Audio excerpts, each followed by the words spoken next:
தண்ணி பிடிக்கிறதுக்குள்ள போதும் போதும் நாய் போகுது. முதல்ல காசை கட்டி குழா வந்து வீட்டுக்குள்ள போடணும். அப்பதான் நிம்மதியா ஒரு 10 குடம் தண்ணியாவது பிடிக்க முடியும். தண்ணி போராட்டமே பெரிய போராட்டமா இருக்குது. ஏங்க இந்த பாவி மனுஷங்கிட்ட கத்தி கத்தி தொண்டை தண்ணி வந்தா மிச்சம். இருக்கீங்களா இல்லையா? எதுக்கு இப்ப கத்திட்டு இருக்கா? எதுக்கு கத்தறனா? அவ்வளவு குடம் தானே எடுத்துட்டு வர சொன்னேன். பக்கெட்டி அண்டா குண்டா எல்லாத்தையும் எடுத்துட்டு வாங்கினா என்ன பண்ணிக்கீங்க? பரன் மேல இந்த மூட்டை எதை எடுத்துன்னு இருக்கேன். பொறுமையா ஆடி அசைஞ்சு எடுங்க. அங்க தண்ணி நின்று போச்சு. தண்ணி பிடிக்க போறோம், முதவே எல்லாத்தையும் ரெடி பண்ணி எடுத்துன்னு போக வேண்டியதானே. வீட்டுல இருக்க குடத்தை எடுத்துன்னு போய் தண்ணி பிடிச்சா கூட பரவாயில்ல. மேல இருக்க பரன் மேல இருக்க அண்டா வேணும் குண்டா வேணும் இதெல்லாம் கேட்ட. உங்களால வச்சு ஒரு ஊருக்கு கூட போட முடியாதுங்க. முதல்ல காசை கட்டி குழா நம்ம வீட்டுல போட சொல்லுங்க. எதுக்கு நீ பிடிக்க 2 குடம் தண்ணிக்கு இப்போ வீட்டுல குழா போடணுமா? வீட்டுல குழா போட்டோன்னா தினமும் 1 மணி நேரம் தண்ணி வருதுல்ல, நம்ம தண்ணி பிடிச்சிக்கலாம். வீட்டுக்கு தேவையான தண்ணி பிடிச்சிக்கலாம். கேட்டு பாக்குறேன். முதல்ல அந்த வேலையை செய்யுங்க. ஏன்னா தானே இந்த தண்ணிக்கு மல்லு கட்ட முடியல. ஆமா, பீரோல ஒரு தங்கச்செயின் இருந்தது, யாருது? பீரோ எதுக்கு தந்தீங்க நீங்க? நான் ஒரு பில்லு வச்சிருந்தேன், அதை காணோம். அதை தேடுறதுக்காக திறந்தேன். கேட்டதுக்கு பதில் சொல்லு. அந்த செயின் யாருது? அது வந்து எந்துதான். உன் நகை மொத்தத்தையும் தான் வச்சாச்சுல வசந்தி கல்யாணத்துக்கு. இந்த செயின் எப்போ வந்தது? எனக்கு தெரியாம நான் சம்பாதிக்கிற காசெல்லாம் சேர்த்து வச்சு நகை வாங்கியிருக்க. ஆமா, நீங்க கொடுக்குற காசெல்லாம் அப்படியே சேர்த்து வச்சு நகையை நட்டை வாங்கி மாட்டி வச்சிருவேன். அப்புறம் ஏது உனக்கு? நீங்க கொடுக்குற காசு முதல் குடும்பத்துக்கு பத்துதா? பசங்க ஸ்கூல் ஃபீஸ் கட்டணும், காய்கறி வாங்கணும், மளிகை சாமான் வாங்கணும். எங்க அக்கா வீடுனால வீட்டு வாடகை கேட்கல, கரண்ட் பில்ல கட்ட இல்லையா? எவ்வளவு செலவு இருக்குது. இதை நான் எங்க இருந்து சேர்த்து வச்சு தனியா செயின் வாங்குறது? நகைங்களுக்கு வட்டி கட்டுறதுக்கே முடியல. என்னால வச்சு நகைங்களுக்கு முதல்ல வட்டி கட்டணும். அப்புறம் எங்க இருந்து தங்க செயின் வந்தது? தங்க தர எதுக்கு இப்ப கட்டின்னு இருக்க? அம்மா, இவ பீரோல ஒரு தங்க செயின் வச்சிருக்கா. அது யாருதுன்னு கேட்டா சொல்ல மாட்டேங்கிறா. ஐயோ, என் மாமி என்ன போட்டு தர போகுது தெரியலையே. அத்தை கொடுத்தாங்க சொல்லிடுமோ? ஏய், செயின் இருக்குன்னு பாத்தியா? அது தங்க செயின் பாத்தியா? அது விக்கிற செயின்டா. இந்த ஐடியா நம்மளுக்கு வராம போச்சே. இல்லம்மா, அந்த நம்பருக்கு மேல போட்டுக்குது, தங்க செயின் தான். இப்ப இருக்கு பாருங்க மனுஷனுக்கு. ஆஹா, விக்கிற செயின் நம்பர்லாம் போட்டுதான் வருது. விக்கிற செயின் பார்த்தா அப்படி தெரியலையே. ஆமா, நீங்க சம்பாதிச்சு அப்படியே லட்சமா கொடுக்குறீங்க. அதுல நான் சேர்த்து வச்சு நகை வாங்கிட்டேன். இங்க பாரு, யாருக்கிட்ட இரவல் வாங்கி வச்சு அது தொலைஞ்சு கிழிஞ்சு போச்சுன்னு வச்சுக்க, நம்ம தலையில தான் உருளும். புரியுதா? உங்ககிட்ட இருந்தா போடு, இல்லைன்னா விற்கிறத போட்டுன்னு சுத்து. யாருக்கிட்ட இரவல்லாம் வாங்காத. ஆமா, இப்ப நான் போய் கேட்ட உடனே இந்த 10 சவரம் செயின் அந்த மாட்டிக்கு அப்படின்னு சொல்லிட்டு கொடுக்குறாங்க பாரு. போய் கேட்டாலும் யாரும் தர மாட்டாங்க. அதான் சொல்றேன், யாருக்கிட்ட கடன் வாங்குற வேலை வச்சுக்காதுன்னு. சரி சரி, வேலையை போய் பாருங்க. தங்கதர, இன்னைக்கு வந்து வசந்தியோட மாமியாரும் வசந்தியோட வீட்டுக்காரன் வராங்க குழந்தை பக்கத்துக்கு. வரட்டுமா? இதப்பா, இன்னைக்கு ஒரு நாள் லீவ் போட. அவங்க வந்து போனதுக்கு அப்புறமா கூட நீ மதியத்துக்கு மேல கூட கிளம்பி வேலைக்கு போ. ஏமா, அவங்க வந்து அவங்க குழந்தைய பார்த்துன்னு போறாங்க. நான் எதுக்குமா லீவ் பண்ணணும்? நான் வேலைக்கு போனதாமா எனக்கு சம்பளம் கிடைக்கும். அவங்க வந்து அவங்க குழந்தைய பார்த்துட்டு போறாங்க, மருமக்களை பார்த்துட்டு போறாங்க. நான் எதுக்குன்னு தெரியலையே. எங்க வீட்டுல ஆம்பளை இருந்தா தானே கொஞ்சம் பயம் பக்தி அவங்களுக்கு இருக்கும். ஒரு மதிப்பு மரியாதை நம்மளுக்கு கிடைக்கும். நீங்க பாட்டு கிளம்பி வேலைக்கு போயிட்டேன்னா நாங்க 2 பொம்பளைங்க மட்டும் இருக்குவா?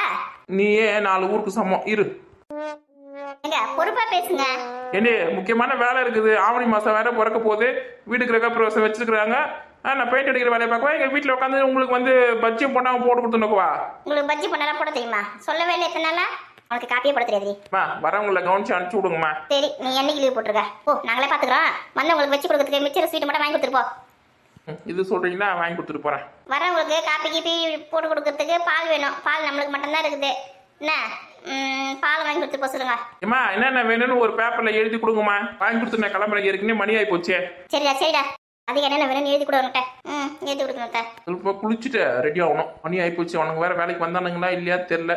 அவனுங்களை வேலைக்கு வச்சுக்க நான் படுற அவஸ்தை இருக்கே கடவுளே. அவனுங்களை தூக்கிட்டு வேற 2 நல்ல ஆளுங்களா வேற ஊர்ல இருந்து எடுத்து வந்து போட போறான். அப்பதான் அவனுக்கு குழப்படாங்க. எம்மா போயிட்டாரா? அத்தை பீரோல வச்சிருந்த செயினை எப்படியே பார்த்துட்டு கேட்கறாரு பாத்தீங்களா? நீடி அவன் கண்ணு படுற மாதிரி வச்ச புடவடியில வடியில வைக்க வேண்டியதானே? அவசரமா கழட்டி வச்சு அங்க முன்னாடி வச்சுட்டேன். பார்த்துட்டு இருக்கிறாரு கரெக்டா. அது வேற அத்தை வேற கொடுக்கும் போது இந்த நகையை வந்து எப்பயுமே நீ கழுத்துலயே போட்டுன்னு இருக்கணும் அவுக்க கூடாது சொல்லிச்சு. பார்த்தா திட்டு வரேன்னு அவுத்து வச்சேன். வேலை காணாம ஒன்னதான் மெத்த மாட்டிக்கணும். அது விற்கிற செயின்னு சொல்றதுக்கு எனக்கு ஞாபகமே இல்லை. மறந்த போயிட்டு அந்த மாதிரி எனக்கு ஒரு ஐடியா வரவே இல்லை. ஆனா உங்களுக்கு நல்ல மூளை வேலை செஞ்சு தத்த இன்னைக்கு. அப்ப இன்னைக்கு மட்டும் தான் எனக்கு மூளை வேலை செஞ்சதுன்னு சொல்றியா? நான் அப்படி சொல்லல, கரெக்டா வந்து எனக்கு ஐடியா கொடுத்தீங்களா? அவன் அந்த மாதிரி சொன்னா நம்ம சொல்லிட்டு அந்த சொன்னேன். அவன் கிளம்பி எடுத்து மாட்டு சந்தியா மாமியாரு உங்க வீட்டுக்கு வராங்க. அப்ப நல்ல கௌரவமா இருப்பானா போட்டுக்கோ. நீங்க வேணா போட்டு கத்த. நீங்க எதுக்கு விற்க செய்ய போட்டுருக்கீங்க? எனக்கு வயசானவங்களுக்கு என்ன இருக்குது? நீ போடு. மத்தவங்களுக்கு தான் கொடுத்தாங்க. ஏமா, எழுதிட்டீங்களா? என்ன பொருள் வேணும்? மணி ஆகுதுமா. சீக்கிரம் எழுதி கொடுங்க. ஏங்க மேட்டு தெரு பக்கம் போவீங்களா? என்னடி வேலை இருக்குது? இல்ல போனீங்கன்னா வடகறி வேணா சொன்னான்னு பார்த்தேங்க. வரவங்களுக்கு இட்லி சுட்டு வச்சுட்டுன்னா வடகறி வேணா வந்து கொடுத்தீங்கன்னா அது வச்சிருவான். வரவங்க வீட்லயே சாப்பிட்டு வருவாங்க. நீ ஒன்னும் இட்லி சொல்ல தேவையில்ல, வடகறி வாங்க தேவையில்ல. எனது வீட்டுல சாப்பிட்டு வருவாங்களா? வீட சொன்னாங்களா? காலையில 10 மணி வரைக்கும் சாப்பிடாம இருப்பாங்க. சாப்பிட்டு தான் வருவாங்க. சரிங்க, அப்ப வடை மட்டுமே வேணாந்து கொடுங்க. என் காசை எப்படி கறி ஆக்காதுன்னே இரு நீ. பாருங்க அத்தை, வடகறி வேணாம் சொன்னாலும் வேணாம் மட்டும் சொல்லிட்டாரு. சரி, வடையாவது வேணாந்து கொடுங்கன்னு எப்படி பேசாரு பாருங்க. வாங்கி வருவான் விடு. சரியான கஞ்சத்தை ஏன் தான் இப்படி இருக்கிறாரு தெரியல. அவன் கஞ்ச பையனா இருக்கவேதான் நம்ம நல்லா இருக்க முடியுது. அவன் தாமதும் செலவு பண்ணிட்டானா நம்மளுக்கு எப்படி காசு கொடுப்பான், நம்ம எப்படி குடும்பம் நடத்துவோம்? அதுவும் சரிதான். ஏமா அந்த எருமை என் மேல காலத்துக்கு போடுறாமா? எந்திரிச்சிக்கமா? எருமை மாடு பக்கத்துல பட்டா எங்க தூங்க முடியுது? அதுக்கு தான் சொல்றது, அவன் கட்டில் மேல படுத்தானா நீ கீழே படுன்னு. அவன் மட்டும் கட்டில படுப்பா, நான் மட்டும் கீழே படுக்கணுமா? இதுங்க ரெண்டு சண்டை, பெரிய சண்டை. சரி போ, பல்ல வலிக்கிட்ட குளிச்சிட்டு வா. அவனை கீழே இறங்கி படுக்க சொல்லுங்கம்மா, கொஞ்ச நேரம் தூங்கிட்டு வரேன். மணி 6ஆவது, இப்ப போய் தூங்க போறியா? போய் பல்ல வலிக்கிட்டு குளிச்சிட்டு வந்து புக் எடுத்து படி. ஏமா அவன் மட்டும் தூங்குறாமா? 7 மணிக்கா எந்திரிக்கிறேன். எந்திரிச்சு அப்புறமா பல்ல வலிக்கிட்டு குளிச்சிட்டு அப்புறமா புக் எடுத்து படிக்கிறேன். படிக்க வேண்டிய வேலைலாம் இல்ல, கொஞ்சம் தான் இருக்கு. சஞ்சய் போய் குளிச்சிட்டு வா, பாட்டி வந்து உனக்கு பால் கலக்கி தரேன்னா குடி. சதீஷ்க்கு கொடுக்காதீங்க பாட்டி, எனக்கு மட்டும் கொடுங்க. அண்ணன் பாவம்ல? அவன் பாவம் கிடையாது, வந்து எருமை. என்ன அப்படிலாம் சொல்லக்கூடாதுமா? நான் அப்படிதான் சொல்லுவேன் பாட்டி, அவன் என் மேலே கலத்திக்கு போட்ட தெரியுமா? எருமை மாடு. ஓ அண்ணா அப்படிலாம் திட்டக்கூடாது. அப்போ அவன் வந்து கீழே படுக்க சொல்லுங்க தினமும். நான் தான் கட்டி மேலே படுப்பேன், அப்பதான் அவனை அண்ணன் கூப்பிடுவேன். சரி நான் சொல்றேன் சதீஷ் கிட்ட. சரி அப்போ நான் போய் பல்ல வளைக்கிட்டு குளிச்சுட்டு வரேன். பால் ரெடியா வைங்க. சமத்து குட்டி போ போ. ஏம்மா இன்னைக்கு ஸ்கூலுக்கு போகும்போது எனக்கு வந்து பொம்மை ரேசர் வாங்கி கொடுங்கம்மா. அதுக்கு தான் பல்ல காட்டி நினைக்கிறியா? சரி வாங்கி தரேன். அப்பா கிட்ட காசு வாங்கி வை. அப்பா நைட்டே கொடுத்துட்டாருமா என்கிட்ட காசு, நான் வச்சிருக்கேன். எனக்கு தெரியுமா எப்படி கொடுத்தாரு? அப்பா லேட்டா தானே வந்தாரு, நீ எப்போ அப்பாவை பார்த்த? அப்பா வந்தோடனே நான் முடிச்சிட்டேம்மா. நீங்க வந்து அப்பாவுக்கு சாப்பாடு எடுத்துக்க போனீங்களே, அப்பா வந்து என்கிட்ட 10 ரூபா கொடுத்தாரு. ரேசர் வாங்கிறது கேட்டேன்னா கொடுத்தாரு. பார்த்துக்குங்க, வீட்டில் எத்தனை பேர் இருக்கோம், என்ன நடக்குது ஏது நடக்குது நமக்கு தெரிய மாட்டேது. அப்பாவும் பொண்ணு வந்து காசு பரிமாற்றம் பண்ணிக்கிறாங்க. ஆமா அப்பாவை பார்த்து தானே தூங்குவா. சரிம்மா போய் குளிச்சுட்டு வரேம்மா, பல்ல வலிக்கிட்டு வரேன். அப்படியே நல்லா அழுத்தி தேய் பல்ல. சரிம்மா.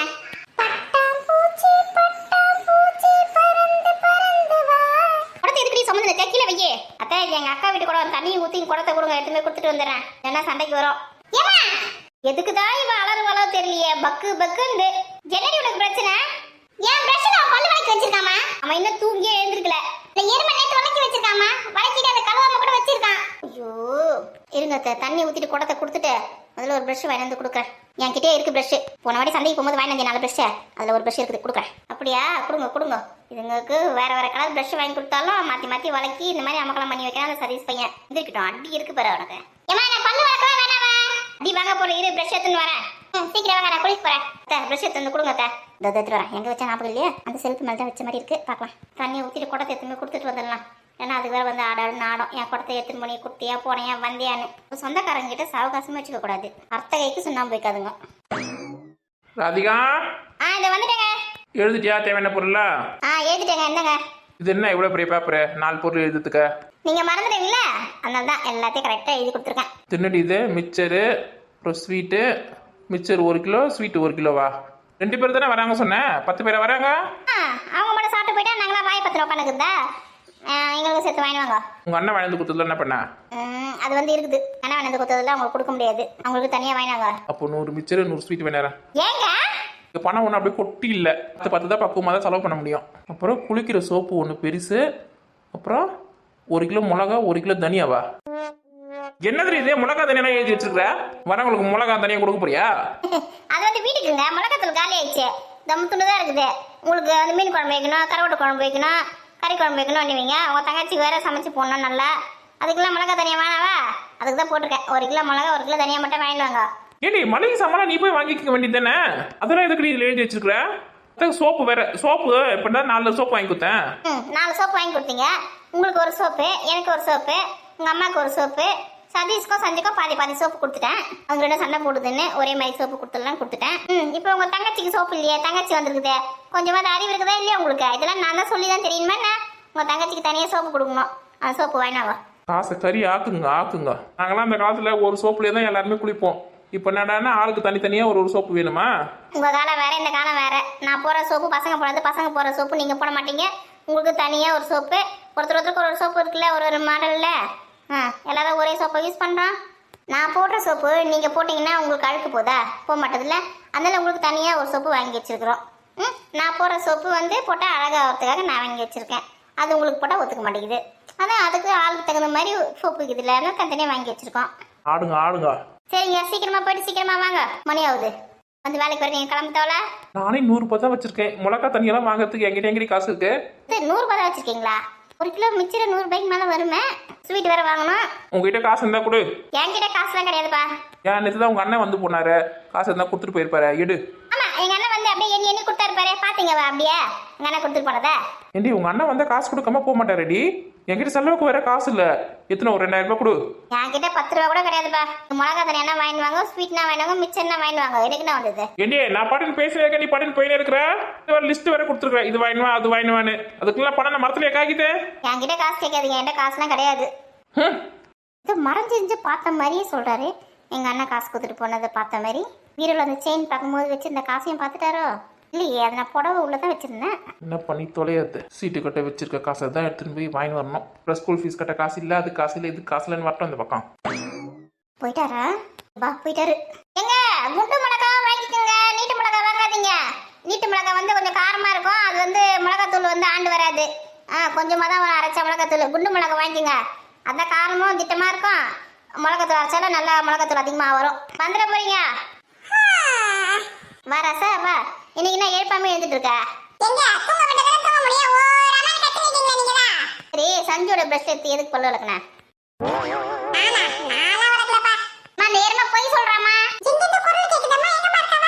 இந்த மாதிரி சோம்பேறி கழுதியா, அவ எப்பயோ எழுந்து குளிக்க போயிட்டா. நீ இப்பதான் பொறுமையா எழுந்து வர. ஒரே கனவு டிஸ்டர்பன்ஸ்மா. அத தூக்கமே வரல. காலைல பொழுது விடிஞ்சப்பதான் தூங்கவே ஆரம்பிச்சேன் தெரியுமா நானு. அப்படி என்ன கனவோ?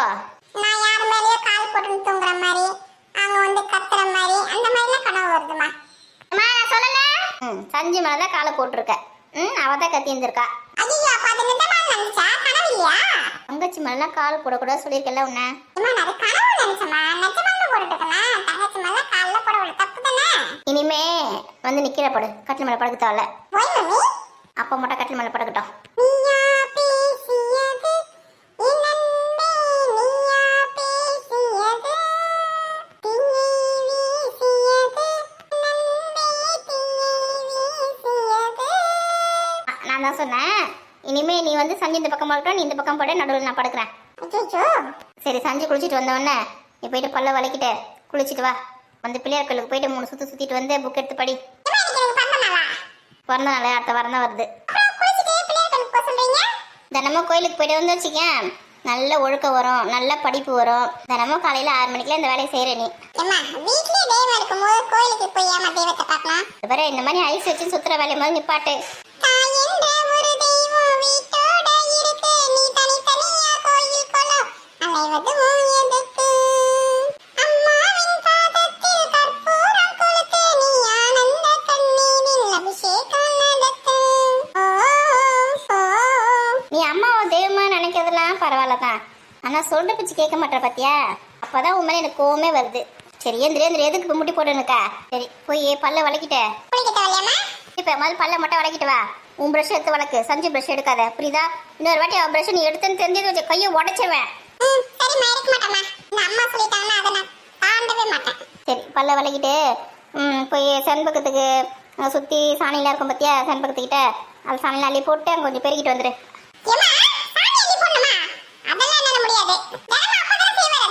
உங்க அப்பா காலைல இருந்து தண்ணி பிடிக்கிறதோ கடைக்கு போறதோ நிறைய வேலையா இருக்கிறாரு. போ செண்பகத்தை போய் க்ளீன் பண்ணிட்டு வா போ. பத்தாவதுக்கு மாமா வேற மாடும் கண்ணும் கொடுக்குறேன்னு சொல்லியிருக்காரு. அது வேற இன்னைக்கு வரும். சுத்தமா இடம் இருந்தா தானே கட்டி போட முடியும்.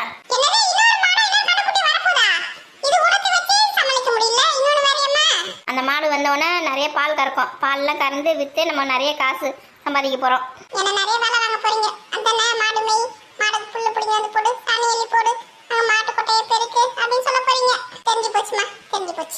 இவன் வேற அதெல்லாம் அப்பா செஞ்சுப்பாரு. என்னைக்காவது ஒரு நாள் தான் நீ செய்யணும். போ இன்னைக்கு போய் பல்ல வளைக்கிட்டு போயிட்டு அந்த வேலையை போய் பாரு. சாணின்றது லட்சுமி, மாடு இருந்ததும் சாமி, புரியுதா? அங்கெல்லாம் போனா பல்லு வளைக்கிட்டு தான் போகணும். பல்லு வளைக்காமலாம் போகக்கூடாது. போப்பா போ சாணி அள்ளி போடு. உனக்கு என்ன வேலை தெரியுமா? பெரியம்மா வீட்டில், அப்புறம் வந்து கீதா அத்தை வீட்டில், அப்புறம் பெரிய பொண்ணு அத்தை வீட்டில், அப்புறம் ராணி அத்தை வீட்டில், இவங்க வீட்டிலலாம் போயிட்டு கொஞ்சம் கஞ்சி தண்ணி எடுத்துன்னு வா. என்னது கஞ்சி தண்ணி எடுத்துனானுமா? நானா போக மாட்டேப்பா. நானே இப்பதான் குளிச்சுட்டு ஃப்ரெஷ்ஷா வந்திருக்கேன். கஞ்சி தண்ணி எடுத்துனானுமா? இப்போ வீட்டில் வேலை நிறைய இருக்க தான் செய்யும், புரியுதா? போய் பக்கெட் எடுத்துன்னு போயிட்டு வாங்கி வந்துடு. கொஞ்சம் கொஞ்சம் தான் இருக்கும், கடையில் சாதம் வட்டு கொஞ்சம் தான் இருக்கும். போய் வாங்கினா போ. பக்கெட் வைத்து போய் விட போய் அம்மா தாயே சாதம் வச்சு தண்ணி இருந்தா கொஞ்சம் கொடுங்கம்மா எங்க மாடுக்கு அப்படின்னு சொல்லிட்டு கேளு. வாயெல்லாம் உடச்சிட வேண்டாம். அவனை எதுக்கு அடிக்க போற? நம்மளுக்காவது வீட்டுக்குள்ள யாரும் பார்க்க மாட்டாங்க சாணி அடி போற வேலை. ஆனா சஞ்சு அப்படி இல்லையே. ஏமா என் அதெல்லாம் ஒன்றும் அழுக்காகாது. இப்போ பக்கெட்டில் தானே எடுத்துன்னு போகிற, ஆளுக்கு ஒரு வேலை செஞ்சாதான் வேலை சீக்கிரம் முடியும். நான் புக் எடுத்து படிக்கணும், ஸ்கூலுக்கு வர கிளம்பணும், எவ்வளோ வேலை இருக்குது. போ நீ போய் சாணி அள்ளி போடு, பல காமிச்சு நிப்ப. ஐயோ ஐயோ அம்மா தாயே கஞ்சி தண்ணி இந்த அந்த பக்கெட்ல கொஞ்சம் ஊத்துங்கம்மா அப்படின்னு கேளு. அப்பதான் பாவம் பார்த்து எடுத்து ஊத்துவாங்க. இது வாங்கி அந்த மூஞ்சிலே ஊத்துறேன்டா. போ சண்டை போடாதீங்க, வேலையை பாருங்க. ஓ வரே பாரு. பக்கெட் எங்க இருக்குது? வெளியில செண்பத்துக்கிட்ட தான் இருக்குது பாரு. ஐயோ ஐயோ பல்ல காமிச்சது போதா, தொலைப்பாட்டி எடுத்துன்னு போயிட்டு சாணியெல்லாம் அள்ளி போட்டு சுத்தமா பேருக்கு.